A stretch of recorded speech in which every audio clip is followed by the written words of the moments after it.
105వ కీర్తన 37వ చరణాన్ని మనం చదువుకున్నాం. Page number 508. Page number 508, 105వ కీర్తన 37వ చరణాన్ని మనం చదువుకుందాం. అక్కడ నుండి తన జనులను వెండి బంగారములతో ఆయన రప్పించి వారి గోత్రములలో నిస్సత్తువ చేత తొట్రిల్లు వాడొక్కడైనను లేకపోయాను. అందరూ నేను పలికే మాటలను అనుసరించి పలకండి. అక్కడ నుండి తన జనులను వెండి బంగారములతో ఆయన రప్పించాను. వారి గోత్రములలో నిస్సత్తువ చేత తొట్టిల్లు వాడొక్కడైనను లేకపోయాను. దేవుని వాక్యాన్ని ధ్యానం చేద్దాం. మనం చదువుకుంటున్న వాక్యంలో అక్కడ నుండి తన జనులను వెండి బంగారములతో ఆయన రప్పించాడు. ఎక్కడున్నారు ఇశ్రాయేలీయులు అని అంటే, దేవుని దర్శనం ద్వారా,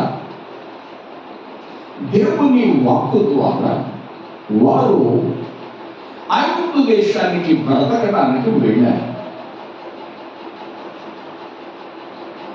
ఐగుప్తు దేశంలో జీవనాన్ని కొనసాగిస్తున్నారు.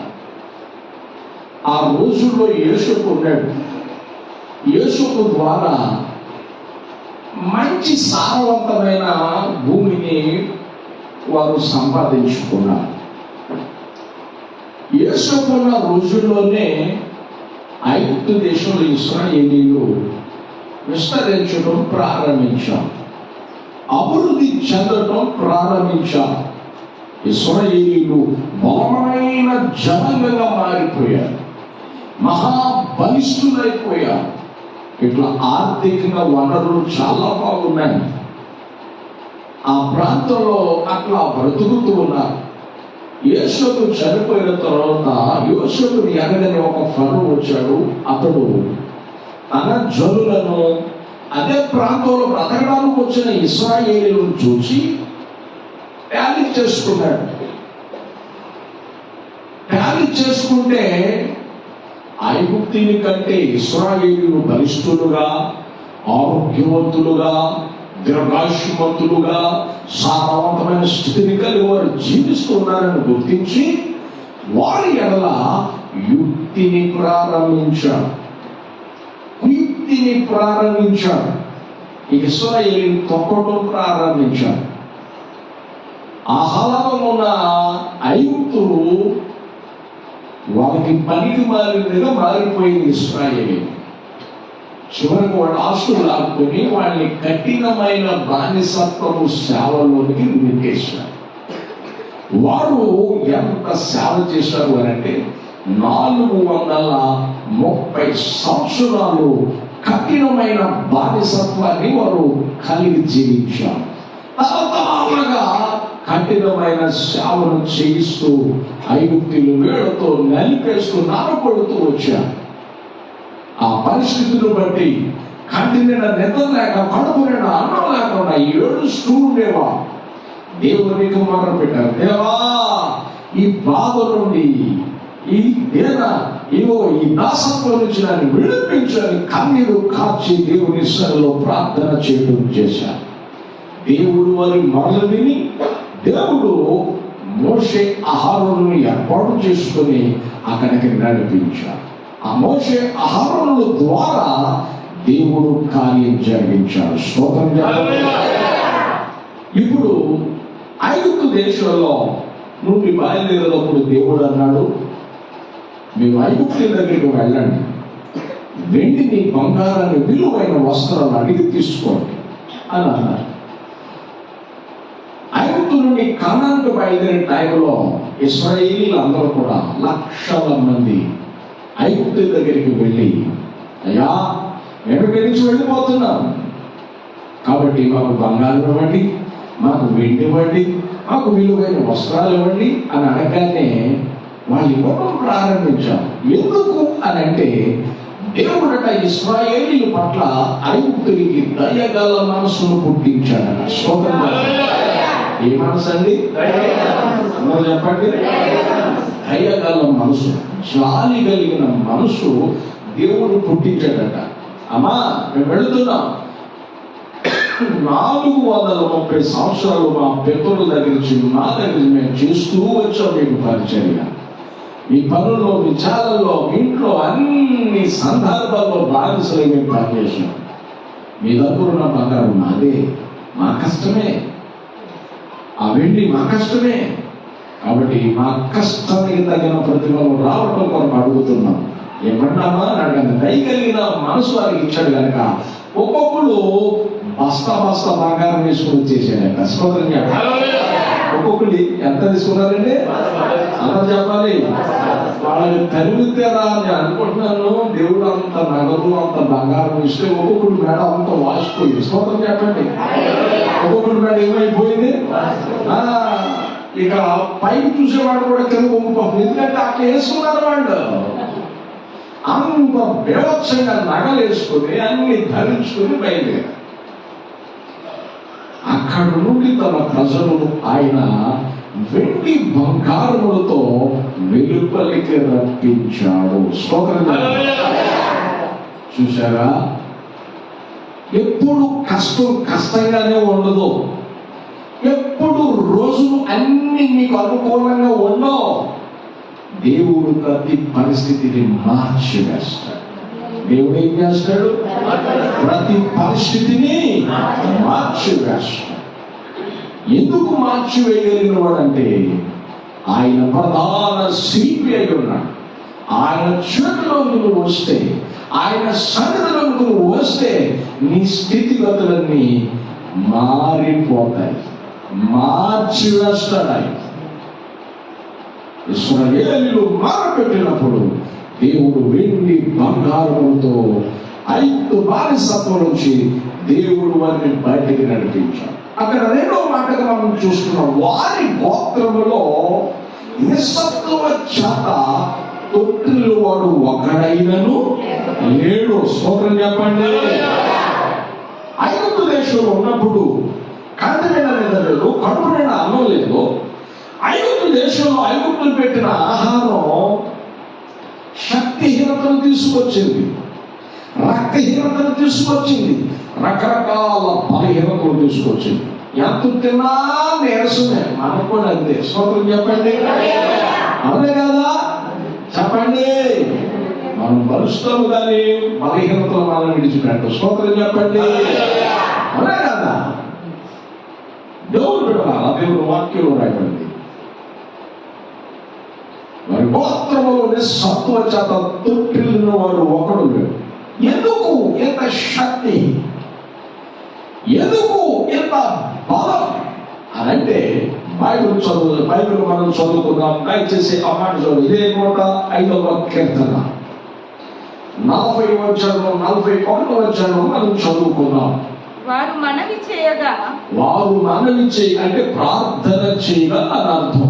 వారు మనవి చేయగా, ప్రార్థన చేయగా ఆయన పూరేళ్లను రప్పించెను, ఆకాశములో నుండి ఆహారమునిచ్చి వారిని తృప్తిపరచెను, పంటను చేర్చగా నీరు ఉబికి వచ్చెను, ఎడారులలో ఏరులై పారెను. స్తోత్రం చెప్పండి. ఆలోచించండి. వాక్యం సెలవిస్తుంది. దేవుడు వారికి ఆహారం పెట్టాడు. నా వైపు చూడండి. ఐగుప్తులు పెట్టిన ఆహారం ఇశ్రాయేలీయులకి భయాన్ని తీసుకొచ్చింది, నీరసాన్ని తీసుకొచ్చింది, బలహీనతను తీసుకొచ్చింది, రోగాన్ని తీసుకొచ్చింది. కానీ దేవుడు పెట్టిన ఆహారం రోగాన్ని తీసేసింది. స్తోత్రం చెప్పాలి. దేవుడు పెట్టిన ఆహారం ఏం చేసిందంటే అందరూ చెప్పాలి. రోగాన్ని తీసేసింది, శక్తిహీనతను తీసేసింది, బలహీనతను తీసివేసింది. శక్తిహీనత లేదు. దేవుడు పెట్టిన తర్వాత వారు బలాఢ్యులుగా మారిపోయారు. దేవుడు పెట్టిన తర్వాత ఆరోగ్యవంతులుగా మారిపోయారు. దేవుళ్ళు పెట్టే ఆహారం కలిపి లేని ఆహారం. మనం తినే ఆహారం ఎటువంటిది అందరూ చెప్పండి. అందుకే నేను నడుస్తూ తూలిపోతామంట. స్తోత్రం. హల్లెలూయా. గన్నవరం ఒక ఆమె సాక్ష్యం చెప్పింది. అయ్యా నాకేంటో కానీ నాకు తెలియట్లేదు అంటే తింటున్నాను అయ్యా అంటే. స్తోత్రం. సంతోషమేగా. తింటున్నాను కానీ బలమైన ఫుడ్ తీసుకున్నాను కానీ నడుస్తా ఎప్పుడు తూలిపోతున్నా నాకు తెలియట్లేదు. నా పేరు తూలిపోతున్నాను. ఇప్పుడు చాలా సార్లు తూలిపోయినాయి, చాలా సార్లు పడిపోయినాయి. స్తోత్రం. మనము ఎన్నిసార్లు తిన్నా మనకి ఏమిటంటే చెప్పండి, ఎందుకు కల్తీ? నీ కల్తీ, పాలు కల్తీ, నూనె కల్తీ, ఎన్ని రకాలుగా మనం తింటున్నాము అన్ని రకాల ఫుడ్ కల్తీ. ఉన్న ఆరోగ్యం పాడే మొక్క మనం తింటాం.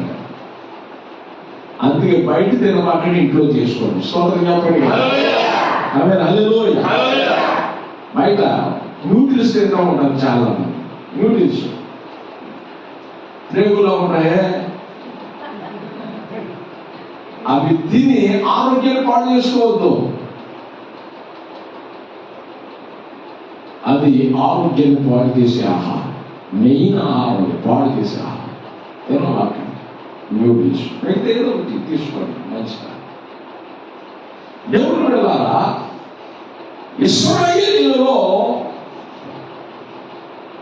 నిస్సత్వచంతో ఉన్న వారి బాతులలో ఒక్కడు కూడా బలహీనుడు లేడట. నిస్సత్వం లేదంట, అంటే శక్తిహీనత లేదంట. ఎందుకు అని అంటే దేవుడు పెట్టిన ఆహారం నేను మెరుగుపరిచి బలపరిచి అందరికి దిగుడుగా, వీరుడుగా, శూరుడుగా, దిగుడుగా చూపిస్తుంది దేవుని ఆహారం. స్తోత్రం చెప్పండి. దేవుడు ఇచ్చిన ఆహారం అనేకులకు ధైర్యవంతులుగా చూపిస్తుంది, బలవంతులుగా చూపిస్తుంది. అందుచేత బైబిల్లో రేపటి మాట చదువుదాం. నేను ఒక 5వ కీర్తన 38వ చరణం మనం చదువుదాం. వారి వలన ఐగుప్తీయులకు ఏం పుట్టిందంటే అందరూ చెప్పండి, భయము పుట్టింది. స్తోత్రం చెప్పండి. ఐగుప్తు దేశంలో ఇశ్రాయేలీయులు వారితో పాటు తిన్నారు. వాళ్ళంతా వాళ్ళంతగా తినకపోయినా, వాళ్ళ భోజనం అంతగా మెరుగైన భోజనం తినకపోయినా వాళ్ళు పెట్టింది తిన్నారు. కానీ వాళ్ళు పెట్టిన భోజనం వాళ్ళకి భయాన్ని కలగజేసింది. వాళ్ళు పెట్టిన భోజనం ఏం చేసింది? అందరూ చెప్పాలి కదా. వాళ్ళు పెట్టిన భోజనం ఏం చేసింది? వారికి భయాన్ని కలగజేసింది. ఎంత విచిత్రమో చూసారా? వారు పెట్టిన ఆహారం వారికి భయాన్ని కలగజేసింది. కానీ దేవుడు పెట్టిన ఆహారం ఏం చేసిందంటే ధైర్యపరిచింది. స్తోత్రం చెప్పాలి.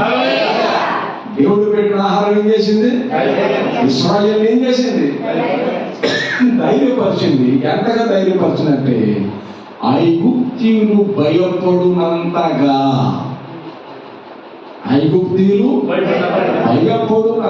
దేవుని ఆహారం వారిని శక్తివంతులుగా మార్చింది.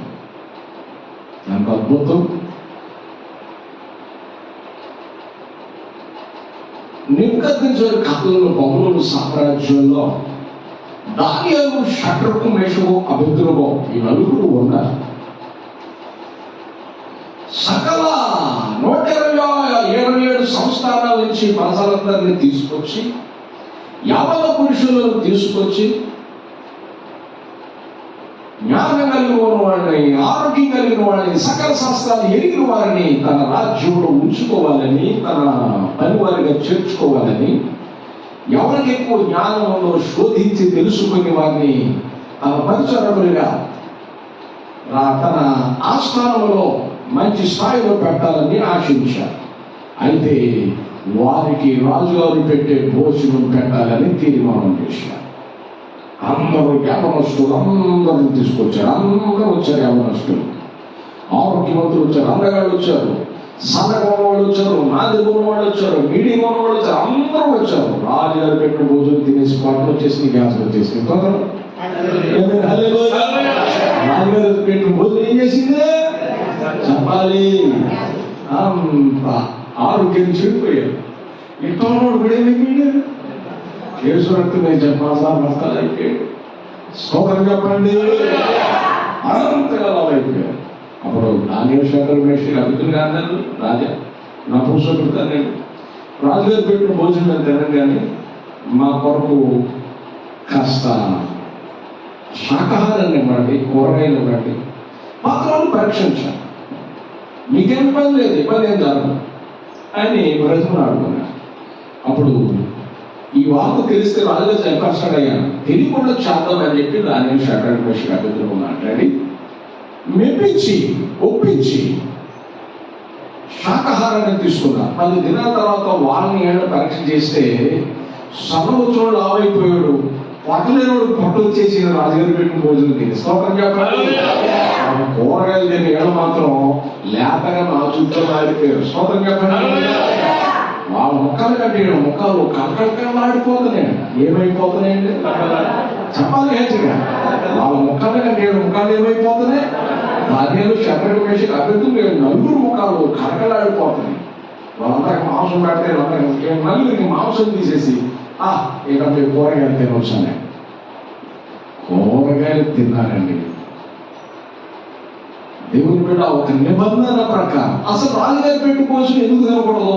నాలుగు శేఖర్ మేషి అభివృద్ధిలో మళ్ళీ ఆహారం కదా.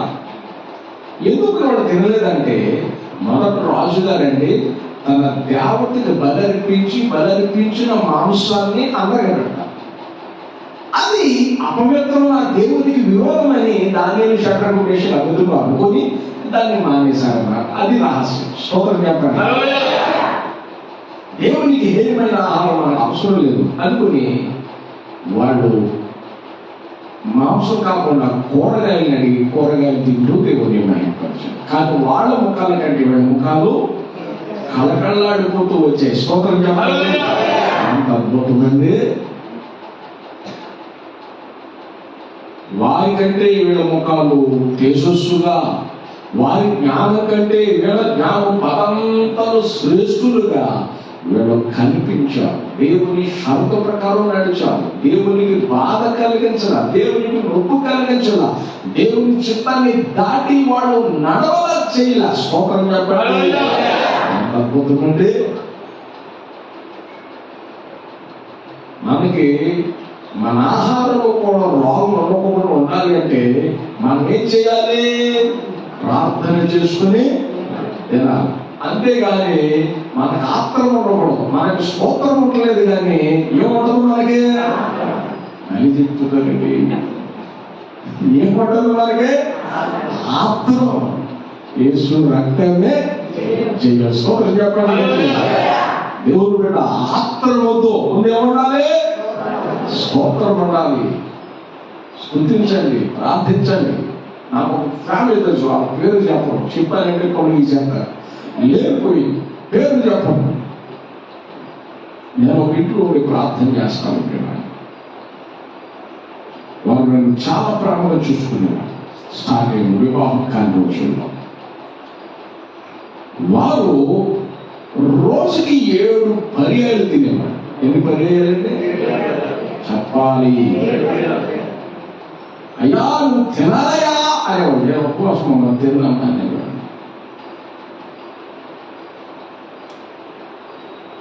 ఇప్పుడు 7 రోజులు తినేవాడు, 7 రోజులు తినేవాడు పాస్టర్ గారు అని అంటారు. లెక్కేసి చెప్తారు చూసుకో. తెల్లవారుజాము 4 గంటలకి ఎప్పటికి ఉడికిపోయి ఉండేసుకునేవాడు. 4 గంటలకు భోజనం చేసేవాడు. ఒకటి లెక్కేసుకో. 2 అందరూ కూలి 8 గంటలకు అక్కడ చూసారు చావలోకి. ఒక్కసారి 2 అప్పుడు ఒకసారి ఉపయోగం చేసేవాడు. 3 11 గంటలకు భోజనం చేసేవాడు.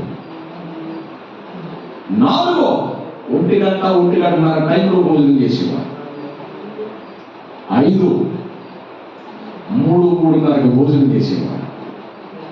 6 6:30 ఆ ప్రాంతంలో 6:30 టైంలో భోజనం చేసేవాడు. 7 రాత్రి పడుకునే టైంలో 9:30 టైంలో భోజనం చేసేవాడు. ఎన్నైనా స్వరం చెప్పండి. 7 పర్యాయం. దావీదు దేవుడికి ఎన్నిసార్లు స్తుతించి ప్రార్థన చేశాడు? ఇక్కడ దేవుడికి ఎన్నిసార్లు తిన్నారు? స్తోత్రం చెప్పండి. హల్లెలూయా. తినడం తప్పు కాదు, కానీ ఇంకొక మాట చెప్పడం, వాడు అట్లా తినేవాడు. వాళ్ళు ఇంకా ఉన్న పొలంలో శక్తికి మించి పనిచేసేవాడు. వాళ్ళది పొలం, మంచి పొలం, శక్తికి మించి పనిచేసేవాడు.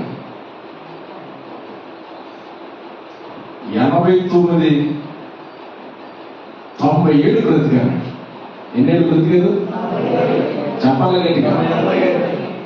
మనకి 30-40 ఏళ్ళుగా స్తోత్రం చెప్పండి. పాస్టర్ గారు పైకి తడుపుతా వెళ్దాం కదా అని అంటే, అయ్యా లిఫ్ట్ పెట్టించే తొందరగా నేను రాలేదు కానీ సావలేదు అని అంటారు. 34 ఏళ్ళకి ఏమైపోయింది? మనకు సారలేదు, నిస్సారం అయిపోయి 90 ఏళ్ళు బ్రతికారు. నేను ఎట్లా అని చెప్పేసి దేవుడికి 7 పర్యాలు మీరు చెప్పండి. 90 ఏళ్ళు బ్రతకాలంటే మనం ఏం చేయాలి? ఆస్ట్రాలు చెప్పారు, గ్యాస్ రకం చూసుకోండి. చెప్పండి లిమిట్గా ఎంతో కూడా చెప్పిన కడుపుకి ఒక ముద్ద తక్కువైతే ఆరోగ్యంగానే మనం తినే పరిస్థితులు బట్టి, ఎక్కువైతే మాత్రం అయ్యా ప్రార్థన చేయ్యా. ముసలమ్మ అంటుంది, ఎందుకమ్మా దేనికి? అయ్యా పిల్లలు చికెన్ ఉండరే కక్కుర్తి పడి ఒక మొక్క ఎక్కువ తిన్నాను అయ్యా. గాలి ఆడతలేదయ్యా. ఏమాడతలేదు? ఫ్యాన్ వేసుకోవచ్చుగా.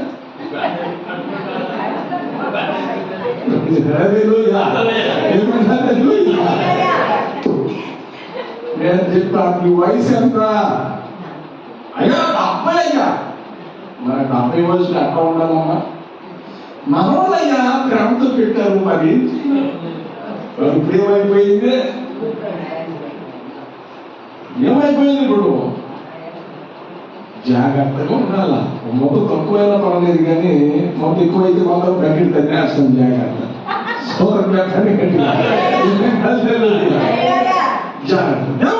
అదే వాక్యం మనం చదువుతూ ఉన్నాం. వారి గోత్రములోని సత్వ శాత తండ్రులు వాడు ఒక్కడైనా లేడు. కారణం దేవుని చేత దీవించబడిన ఆహారం. ఈ ఆహారం నీ భార్యను దీవించబడాలి అని అంటే ప్రార్థన చేసుకోవాలి. ఏం చేయాలండి? మరి చెప్పండి. ప్రార్థన చేసుకుని తినాలి.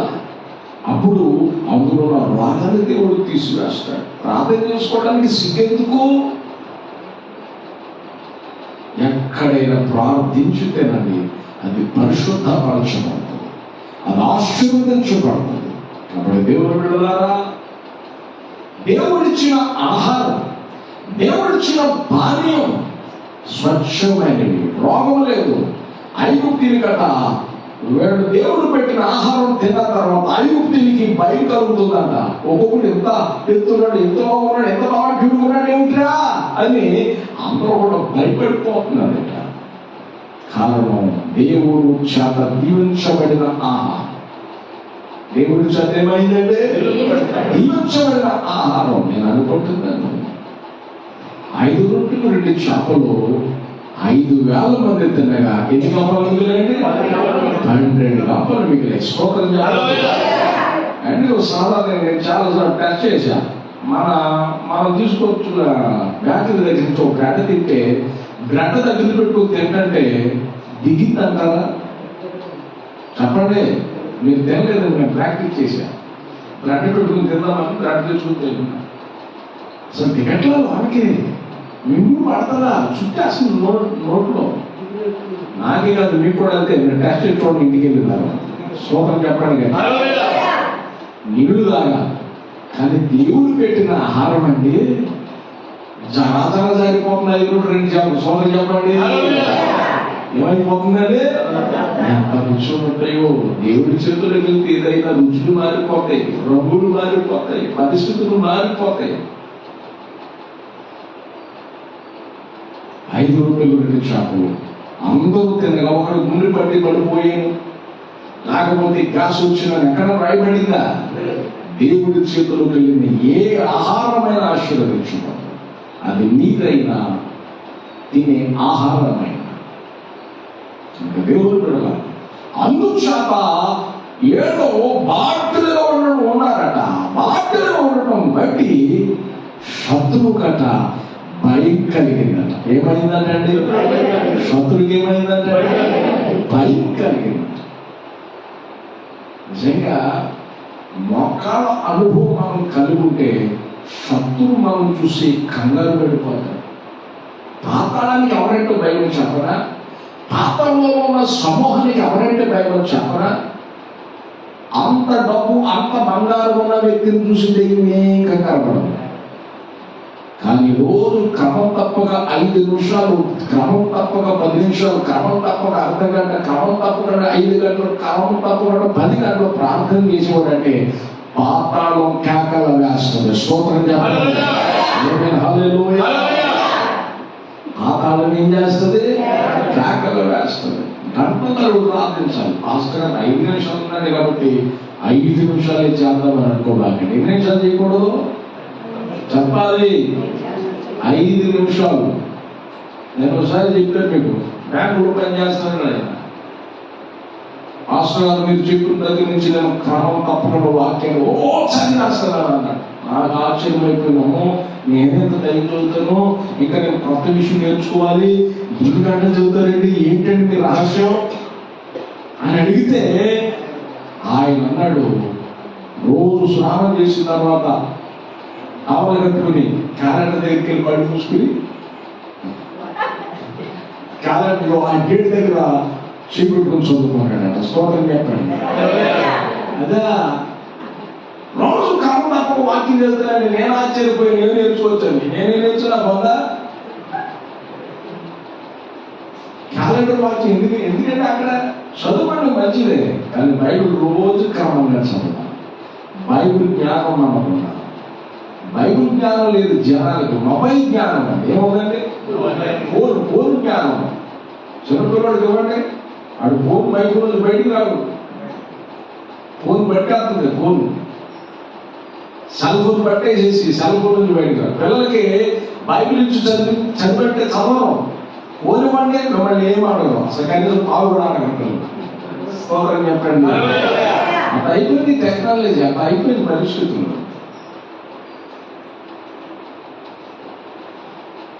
అమ్మా నువ్వు ఎక్కడికి వెళ్ళవాకమ్మ, ఎక్కడ కూర్చోవాలి, సెలవు ఒకటి ఇవ్వండి. ఎముకలన్నీ అట్లాగే సెట్ అయిపోయినా సిమెంట్ లాగా అక్కడి నుంచి కదలరు. ఎందుకంటే మనం ఇవ్వాల్సిన ట్యాబ్లెట్ ఇచ్చాము. స్తోత్రం చెప్పండి. అక్కడి నుంచి కదలరు పిల్లలు. అట్లా అయిపోయింది పరిస్థితి. దేవుని బిడ్డ బైబిల్ జ్ఞానం మనకు అవసరం. బైబిల్ని చదవటం మర్చిపోవద్దు. బైబిల్ నా సారం గొప్పది. బైబిల్ చదవటం ద్వారా నీ ప్రాణం తెప్పలేదు. ప్రార్థించటం ద్వారా దేవునికి సమీపమైపోతాం. నీకు దేవుని అగ్ని మంట నీ హృదయపు లోతులో బహు మంట మనలో కలిగింది. స్తోత్రం చెప్పాలి. ఆ మంట ముందు సైతాను స్వరం కేకలు వేస్తాం. అది మనకు కాదు. అందుకే వారి గోత్రంలో నిస్సత్తువ చేత తొట్టిల్లు వాడు ఒకడైనను లేడు. ఇంకా పైపెచ్చు వారికి ఏం జరిగినాయంటే చివరి చాడు 105వ కీర్తన 43వ చాడు మనం చదువుకుందాం. ఆయన తన ప్రజలను సంతోషముతో ఏర్పరచుకున్న వారిని ఉత్సాహధ్వనితోను వెలుపలికి రప్పించెను. స్తోత్రం చెప్పండి. చూసారా, వారు దేవుని ఆశ్రయించి మొదలుకొని వారు దేవుని దగ్గర గడపడం మొదలుకొని దేవుని విశ్వసించడం మొదలుకొని దేవుడు ఏం చేశాడంటే వారిని సంతోషలేని వారి జీవితాల్లో సంతోషాన్ని ఇచ్చి ఐగుప్తు బానిసత్వం నుంచి బయటకు లాక్కొచ్చాడు ఆయన. స్తోత్రం. వెండి బంగారం ఇచ్చాడు, సంతోషపడిపోతున్నారు. మన తాతలుంటే, మన తాతల తాతలుంటే, మన తండ్రులుంటే ఎంత సంతోషించేవాళ్ళు, ఈ సంతోషంలో పాలు పొందేవాళ్ళు. అయ్యో దేవుడు మనకి ఇచ్చిన సంతోషం గొప్పదే కదా అని అందరూ సంతోషపడిపోతున్నారు. సంతోషపడుతూ వాళ్ళు అంటున్నారు, తాము ఏర్పరచుకునే వారిని ఉత్సాహంతో వెలుపలికి రప్పించాడు. అంటే ఐగుప్తు దేశం నుంచి బయటకు రావడం అంటే చిన్న విషయం కాదు. మన దేశం నుంచి వేరే దేశానికి వెళ్ళాలంటే ఇన్ని రకాల టెస్టులు, అవునా కాదండి, ఎన్ని రకాల పరీక్షలు ఉంటాయో. మన ఆ దేశం నుంచి వాళ్ళందరూ రావాలంటే సామాన్యమైన విషయమా కాదు, కఠినమైన విషయం. అక్కడి నుంచి వారిని బయటికి నడిపించింది దేవుడు. నేను చెప్తున్నాను, నువ్వు వెలుపలకు రావాలనుకోకుండా స్థితిలో ఉన్నా మేము ఏ బంధకాల చేత నువ్వు బంధించబడ్డావో, ఏ చీకటి ప్రభావం చేత నువ్వు బంధించబడ్డావో, ఏ అలవాటు చేత నువ్వు బంధించబడ్డావో, యేసుని ఆశ్రయించు. యేసు ఒక్కడి దాని నుంచి బయటికి వేయగలిగిన వాడు. యేసయ్య ఒక్కడే. ఒక ఆయన చెప్పాను మీకు, పుట్టుకతో ఆయనకి త్రాగుడు నేర్పించారు. ఆయన వయసు ఎంతో, త్రాగుడు కూడా అంత వయసు, 40 సంవత్సరాలు. 40 సంవత్సరాల వయసు. భార్య తిట్టేది, తల్లిదండ్రులు తిట్టేవాడు, ఆమె నేర్పింది. రకరకాలుగా పిల్లలు తిట్టేవాళ్ళు, అనేవాళ్ళు. మానాలని నాకు ఉంది, కానీ మానలేకపోతుంది. ప్రార్థన చేయమన్నాడు దేవుడు వెళ్ళాను. ఉదయపూర్వకంగా నీ మానాలు ఉన్నాయా? గుడి చేసి ప్రార్థన చేసే దేవుడు వెళ్ళాను. ఆ రోజు మొదలుకొని ఈ రోజు వరకు తాగడం మానేశాను. మారడం కొరకు అడిసరికెళ్ళను వాడనయ్యా, రకరకాలు అన్ని తీసుకున్నానయ్యా, కానీ మానలేకపోయాను. కానీ మీ ప్రార్థన ద్వారా ప్రభు నా జీవితంలో కార్యం చేశాడు. ప్రభు నన్ను స్వస్థపరిచాడు, ప్రభు నన్ను విడిపించాడు అని చెప్పాడు. దేవుడు కూడా నువ్వే బంధకాలైనా ఉండొచ్చు, నిరీక్షణ విశ్వాసం దేవుని అందించు. బైబిల్ సెలవిస్తుంది, బంధకాలు పడి నిరీక్షణ గలవారు ద్వారా మీ కోటని యేసును ఆశ్రయించండి, మీకు 2 అంతలు నేను ఆయన చేస్తాను. దేవుని బిడ్డ, బైబిల్ సెలవిస్తుంది. మీరు ఆలోచించండి, ప్రతి విధమైన నీ అలవాటును మార్చగలిగిన వాడు యేసయ్య. ప్రతి విధమైన నీ చిక్కు నుంచి బయటకు తీసుకురాగలిగిన వాడు యేసయ్య.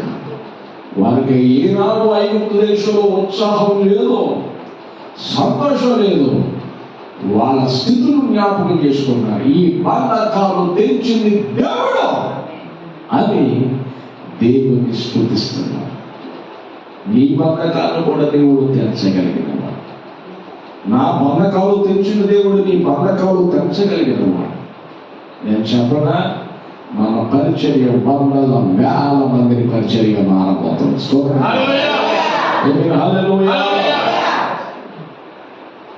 వందల వేల మంది పరిచర్య ఇసుకేస్తే రాలనంత జనం. మీరు చూస్తుంటే నేను చీమలా కనబడుతున్నా. ఎట్లా కనబడతా చెప్పండి, నాకు దర్శనం ఉంది. అంత విస్తారమైన జనంగా నీ పరిచర్యకు నడిపించబోతున్నాడు. అంత విస్తారమైన ప్రజలను దేవుడు నడిపించబోతున్నాడు. యేసయ్యకి మహిమ కలుగును గాక. హల్లెలూయా.